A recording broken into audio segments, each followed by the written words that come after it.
Saudara sekalian yang kekasih,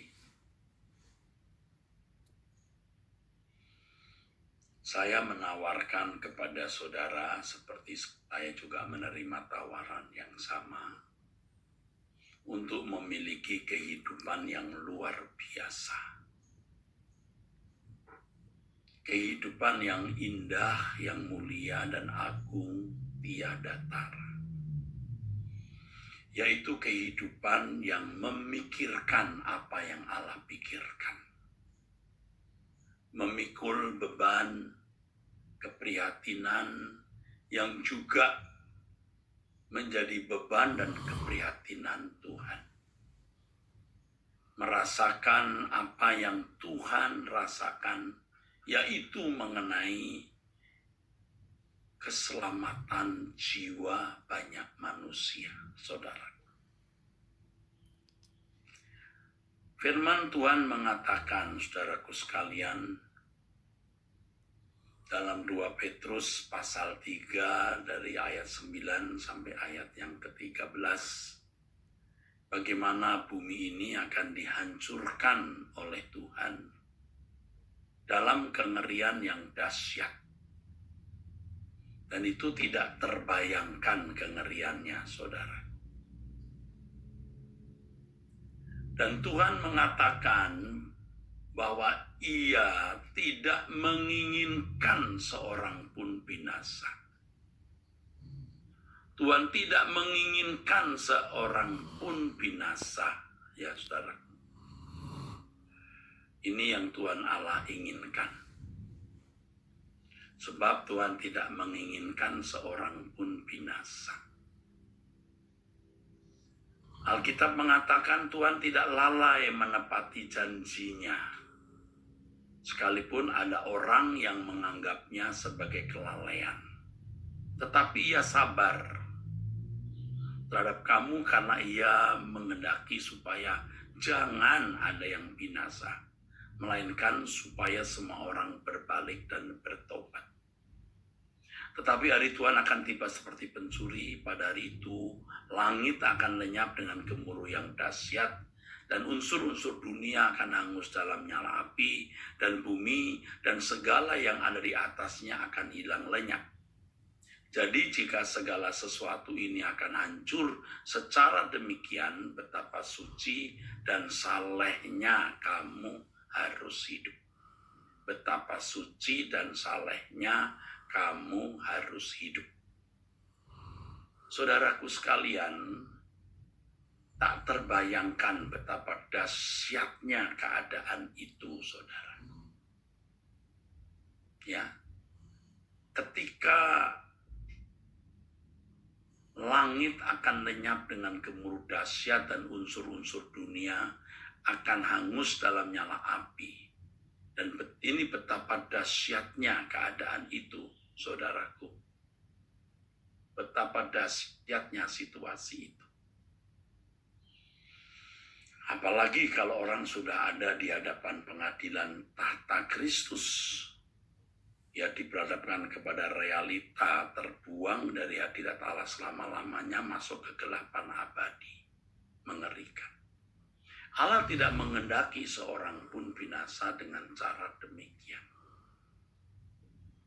Nah, saudaraku, Allah terbeban, prihatin, duka terhadap realitas manusia-manusia yang akan menuju kegelapan abadi.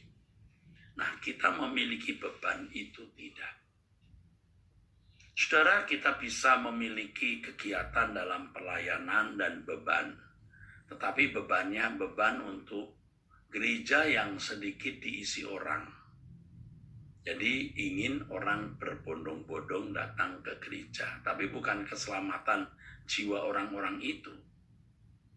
Tetapi banyak orang datang ke gereja karena itu prestis, itu harga diri, itu nilai diri. Ya saudaraku. Dan banyak motivasi lain, kebanggaan misalnya, saudara. Kalau kita sungguh-sungguh memiliki beban terhadap keselamatan jiwa orang lain, kita harus lebih dulu memiliki beban terhadap keselamatan jiwa kita. Keselamatan jiwa kita, saudaraku, yaitu bagaimana kita benar-benar menjadi orang yang berkenan di hadapan Allah. Itu dulu, saudaraku. Bagaimana kita membuang semua keinginan-keinginan yang tidak dinikmati oleh Tuhan. Tidak salah punya keinginan, tapi keinginan yang Tuhan ikut menikmatinya. Nah, kalau orang di luar Kristus, artinya yang tidak dipanggil menjadi hamba-hamba Tuhan yang diutus Tuhan Yesus, ya bisa saja seperti kehidupan bangsa Israel dan kehidupan orang-orang di luar umat pilihan, ya sementara mereka hidup di dunia dengan segala kenikmatan yang bisa dinikmati dan segala kesenangannya, saudaraku sekalian, mereka juga masih bisa beribadah kepada Allah dalam batas tertentu. Tetapi kalau orang percaya itu segenap hidup tanpa batas dipersembahkan untuk Tuhan.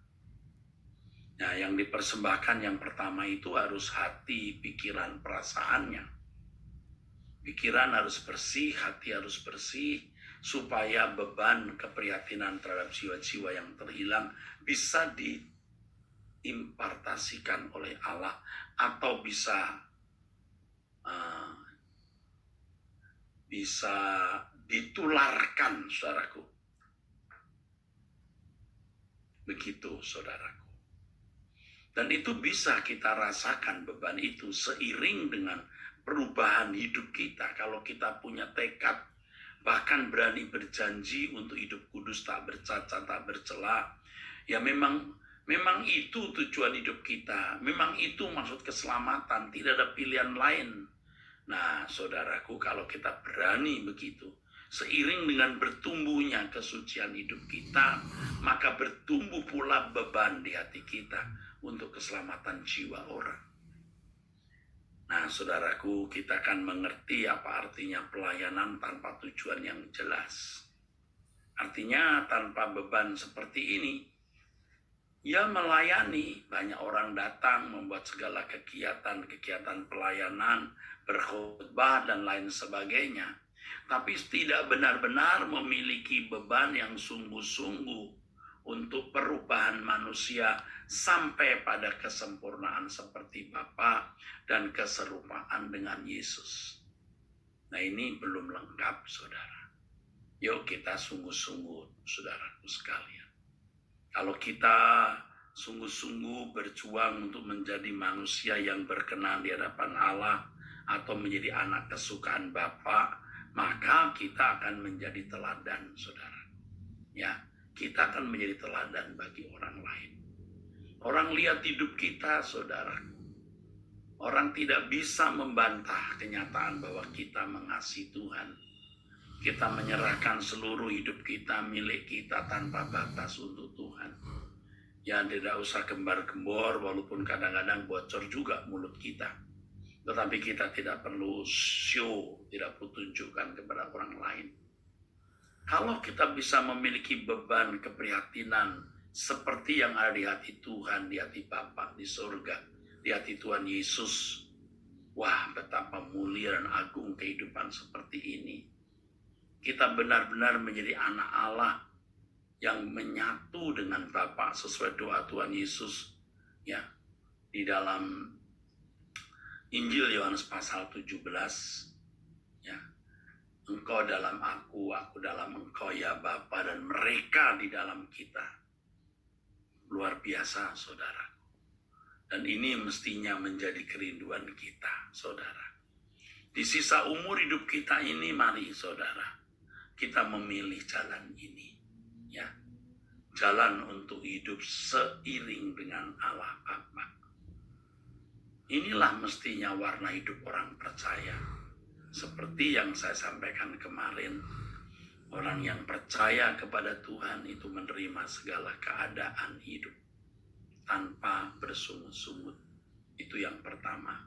Sebab Allah menjadikan semua kejadian dan mengizinkan kita alami itu untuk kebaikan kita. Benar. Dan kebaikan itu untuk kesempurnaan seperti Bapa atau keserupaan dengan Yesus. Yang kedua, percaya itu berarti kita melakukan apapun yang Allah ingini. Bagaimana kita bisa melakukan apa yang Allah ingini kalau kita tidak memiliki perasaan, beban seperti yang ada padanya, seperti yang ada pada Tuhan, ya. Perhatikan itu, saudara, ya. Saya tahu saudara punya banyak masalah, seperti saya juga banyak masalah. Capek hidup ini, lelah hidup ini. Ya, belum lagi kita menghadapi emosi, perasaan daging kita yang belum mati total. Wah, capek. Tapi kita memilih untuk mengikut jejak Tuhan Yesus yang menjadi anak Bapa yang berkenan di hadapan-Mu. Bapa, ya. Ya Tuhan, aku percaya. Ya Tuhan, aku percaya. Ya. Kita naikkan pujian yang tadi kita nyanyikan sebelum mendengar firman Tuhan. Ya Tuhan, aku percaya. Ya Tuhan, aku percaya. Ya Tuhan, aku percaya. Melalui semua perkara, Kau bentuk aku sempurna. Ya Tuhan, aku percaya. Ya Tuhan, aku percaya. Semua yang ada padaku bagi kemuliaan-Mu.